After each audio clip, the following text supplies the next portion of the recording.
ကိုယ်စိတ်လေးကိုကောင်းအောင်ထားနိုင်ပြီဆိုလို့ရှိရင်တဲ့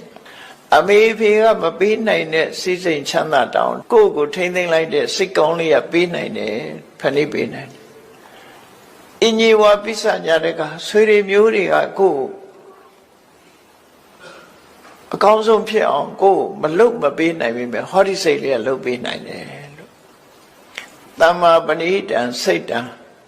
တေယသောနံတတော်ကလေးအမေဖေကပေးတာတဲ့ပိုကောင်းတယ်ပိုကောင်းတဲ့အဆင့်ကိုပေးနိုင်တယ်ဆွေတွေမျိုးတွေကကုညီနိုင်တာတဲ့ပေးတဲ့အရာတဲ့ကိုပို့ပြီးတော့ကောင်းအောင်ပေးနိုင်တယ်လို့သူဆိုလို့တယ်ပေါ့အဲ့ဒီကောင်းကောင်းပြုပြင်ထားတဲ့စိတ်လေးဘလို့ကောင်းကောင်းပြုပြင်ထားတာတော့ဆိုဟိုဒေါသထွက်ရင်လည်းဒေါသကိုထိန်းလိုက်တယ်အေးဒေါသထွက်ရင်တော့ဘာကျိုးရှိမှာတော့ဒေါသဆိုးကျိုးကိုပေးရတယ်တော့အကုသိုလ်ဖြစ်အောင်မလုပ်နဲ့ကိုယ့်အကိုနော်လောဘဖြစ်လာလို့ရှိရင်လည်းလောဘကို